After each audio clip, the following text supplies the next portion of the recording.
رمضان کی سب سے بڑی تیاری کیا ہے کہ اپنے دلوں کو صاف کر لو پہلے سے، کہ جس دل میں نفرت ہو، بغض ہو، کسی کے لیے غصہ ہو، کسی کے لیے کیا کیا جذبے ہوں، دل صاف کرنا۔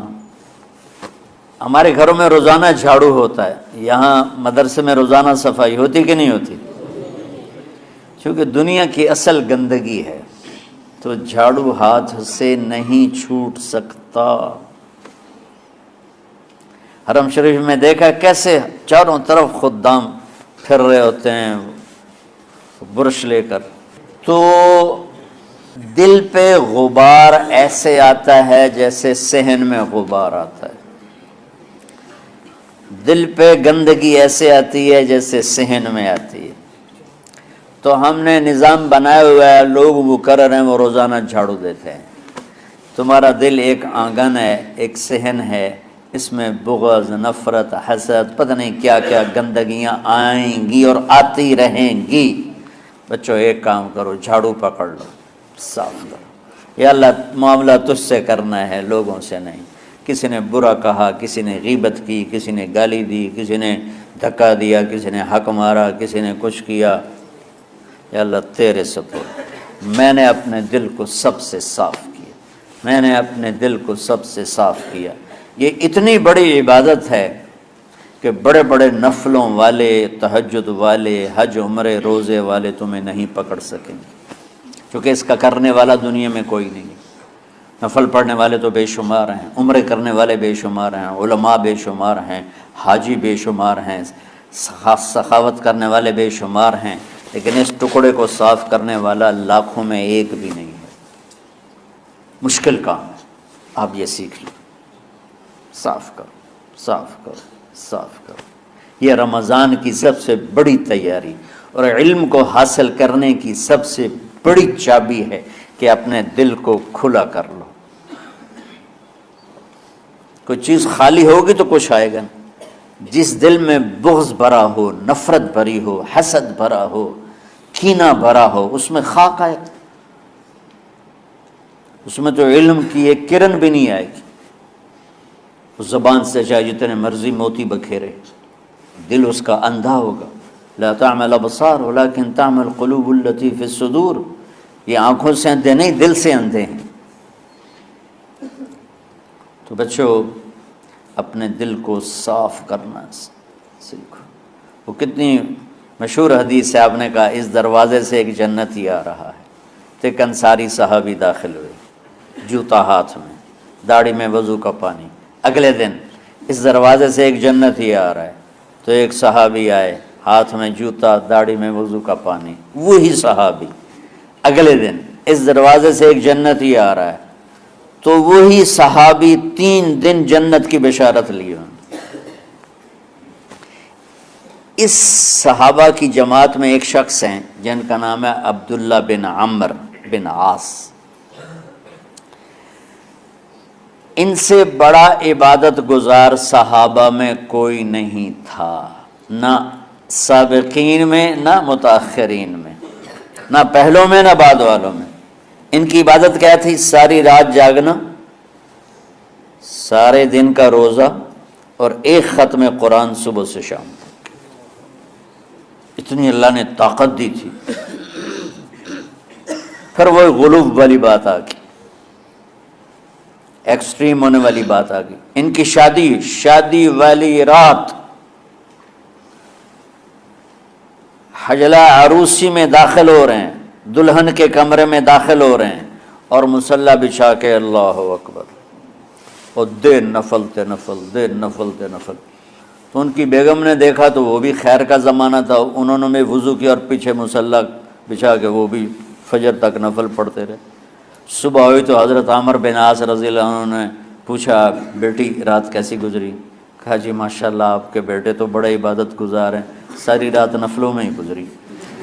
تو وہ ان کو شکایت کر دی۔ حضرت عمرو بن عاص کو اتنا غصہ چڑھا، وہ بیٹے کو تو کچھ نہیں کہا، کتنی حکمت کی بات ہے، سیدھے گئے اللہ کے نبی کے پاس، یا رسول اللہ یہ عبداللہ دیکھیں کیسا نادان ہے، اس کی شادی کی ساری رات نفل پڑھتا رہا۔ تو آپ کہتے ہیں ماشاءاللہ ماشاءاللہ کتنی بڑی بات ہے۔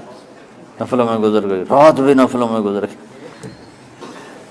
تو آپ نے حضرت عبداللہ بن عمر کو بلا کے ڈانٹا کہ تو نے مہینے میں 3 دن روزے رکھنے ہیں، بس اس سے زیادہ نہیں رکھنے،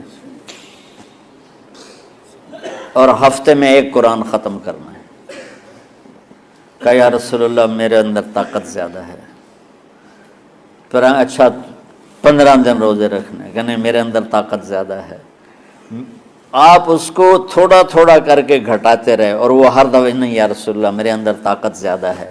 تو آخر میں آپ نے کہا اچھا چلو 100 میں داؤدی پہ آ جاؤ، 1 دن روزہ رکھو، 1 دن افطار کرو، اور 3 دن سے پہلے قرآن ختم نہیں کرنا۔ تو آپ نے اس کو پیچھے کیا۔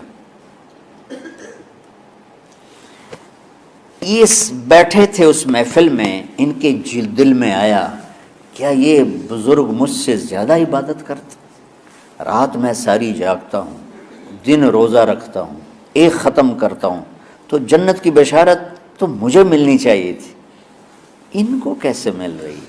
یہ کسی کتاب میں نہیں لکھا کہ یہ ان کا جذبہ تھا، لیکن جو کہ میں ان کی سیرت کو جانتا ہوں تو مجھے خیال آتا ہے کہ ان کی نفسیات میں یہ بات آئی ہوگی، چونکہ صرف انہی کو خیال آیا کہ میں جا کے دیکھتا ہوں کہ یہ بزرگ کیا کرتے ہیں۔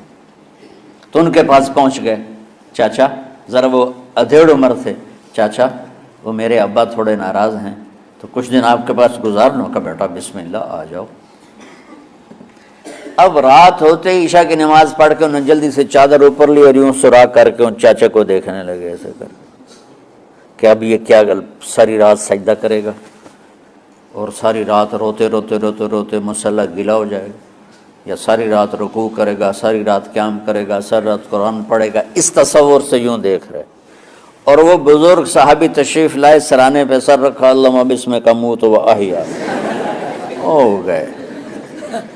اب یہ دیکھ رہے ہیں ابھی اٹھیں گے، ابھی اٹھیں گے، ابھی اٹھیں گے، اٹھے نا، فجر کی اذان پہ اٹھے۔ اب یہ تو حیران پریشان ہو گئے کہ یہ کیا ہو؟ اس زمانے میں تو منافق تہجد نہیں چھوڑتے تھے ڈر کے مارے کہ پتہ نہ چل جائے ہمارے کفر کا، تو یہ چاچا جنت بھی لے گیا تو ستا بھی پیا کہ چلو کل دیکھوں گا۔ اگلی رات پھر چادر سر پہ کر کے یوں سوراخ کر کے لیٹے ہوئے اور دیکھ رہے۔ چاچا پھر تشریف لے اور سرانے پہ سر رکھا، اللہم بسمک اموت و احیا، ہو گئے۔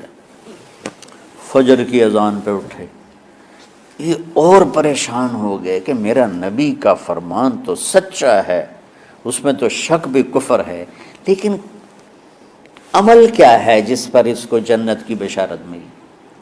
2 رکعت نفل بھی نہیں۔ اور آج کے دور میں تم میں سے ماشاءاللہ اکثر بچے تہجد پڑھتے ہیں کہ 1 رات اور دیکھوں گا، تیسری رات اللہم بسمک اموت و احیا، ہو گئی ساری رات۔ تو تیسری رات پھٹ پڑے عبداللہ بن عمر، کہنے لگے چاچا میری ابا سے کوئی لڑائی نہیں تھی، 3 دن میں تیرے بارے میں سنتا رہا، جنتی جنتی جنتی۔ میں دیکھنے آیا تھا کہ آپ کیا کرتے ہیں، آپ تو کچھ بھی نہیں کرتے ہو، ساری رات سوتے رہتے، اب کیا کرتے ہو؟ انہوں نے کہا بیٹا یہی ہے جو تم نے دیکھا ہے۔ اب ان کو سمجھ میں نہیں آ رہا کہ یہ جوڑ کیسے بٹھاؤں، ادھر جنت کی بشارت، ادھر ساری رات خراٹے، اب یہ اس میں جوڑ کیسے بٹھاؤں، کیونکہ نبی کی بات تو غلط ہو نہیں سکتی۔ تو اب وہ نا ایسے نا بڑے بے دل سے ہو کر واپس مڑے، پتہ نہیں کی چکر ہوئے گی کوئی گل۔ جب وہ دروازے تک پہنچے تو کہنے لگے بیٹا ادھر آنا، واپس آ گئے۔ کہا میں تمہیں اصل راز کی بات بتاتا ہوں۔ کہا کیا ہے کیا ہے؟ تو یہاں ہاتھ رکھا، کہا یہ جو دل ہے نا اس میں کسی انسان کی نفرت نہیں۔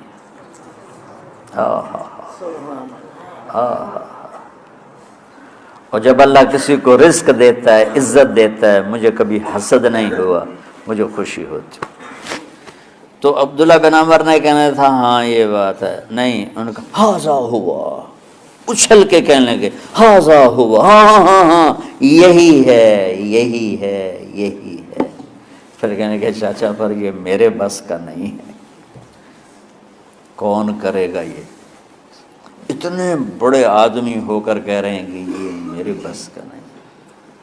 تو بچوں، دنیا میں جنتی بننا ہے اور علم اللہ سے لینا ہے تو اسے صاف کر دو، سب کی نفرت سے۔ سب، اس نے مجھے یہ کیوں کہا، اس نے مجھے یوں کیوں دیکھا، اس نے میرے بارے میں یوں کیوں کہا، اس نے میرے بارے میں یہ کیوں لکھا۔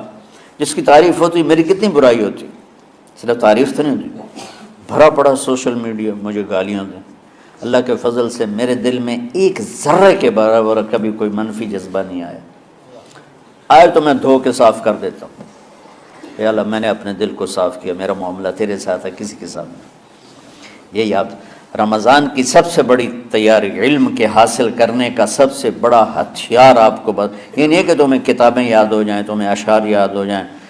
تو ساری امت سے کہتا ہوں رمضان کا استقبال کرو، دلوں کو صاف کر کے، نفرتوں کو مٹا کے، مذہبی نفرت، دنیاوی نفرت، رشتوں کی نفرت، بول چال کی نفرت، سیاست کی نفرت، لین دین کی نفرت، ان سب سے اپنے دل کو صاف کرو تاکہ رمضان میں اللہ نے علم اتارا، اللہ تعالیٰ آپ کو علم عطا فرمائے، اور باقی لوگ جو عام دنیا میں زندگی گزار رہے ہیں ان کے دلوں میں اللہ رمضان کا نور اتارے اور ہدایت کا نور اتارے۔ یہ سب سے بڑی تیاری ہے اس کی۔ اور کسی سے گلہ ہے، غصہ ہے، ناراضگی ہے، کسی سے بولتے نہیں ہو، ابھی سے شعبان آ چکا ہے، آپ شعبان سے رمضان کی تیاری شروع فرما دیتے تھے، تو اس کی تیاری کیا ہے؟ وہ دلوں کو صاف کرو، معاف کرو، معافی مانگو، تمہارا قصور نہیں پھر بھی معافی مانگ لو، دلوں کو صاف کرو، اور اللہ سے سخاوت مانگو کہ اللہ کو سخی بھی پسند ہے اور صاف دل والا بھی پسند ہے۔